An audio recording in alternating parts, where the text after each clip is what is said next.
The discovery holds tantalizing implications for efforts to return humans to the moon for the first time in half a century. The presence of water offers a potentially valuable resource not only for drinking but for producing more rocket fuel and oxygen to breathe. But much remains to be learned. We have lots of models that give us different answers. We can't know how much water there is, she said, adding that it will ultimately take surface exploration by robotic landers or rovers, in more than one place, to find out. Most of the newly confirmed frozen water is concentrated in the shadows of craters at both poles, where the temperature never rises higher than -250 degrees Fahrenheit. Making moon exploration sustainable. Although the moon was long believed to be entirely dry or nearly devoid of moisture, scientists have found increasing evidence in recent years that water exists there.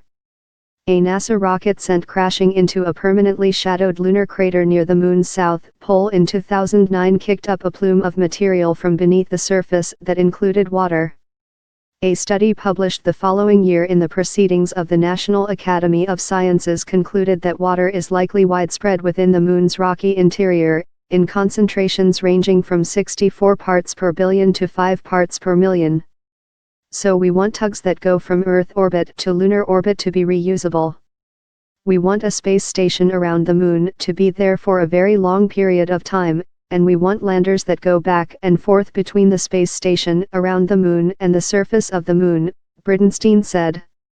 Trump last December announced a goal of sending American astronauts back to the moon, with the ultimate goal of establishing a foundation for an eventual mission to Mars.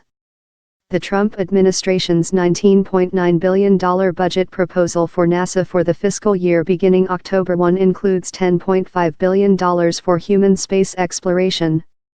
The budget supports development of NASA's new Space Launch System rocket and the Orion spacecraft designed to carry a crew into space. The administration envisioned a SLS/Orion test flight around the moon without a crew in 2020, followed by a fly-round mission with a crew in 2023. As part of the budget proposal, NASA also is planning to build the Lunar Orbital Platform Gateway, a space station in moon orbit, in the 2020s. NASA said the Power and Propulsion Unit, its initial component, is targeted to launch in 2022. In May, NASA cancelled a lunar rover that was under development, a project envisioned as the first mission to conduct mining somewhere other than Earth.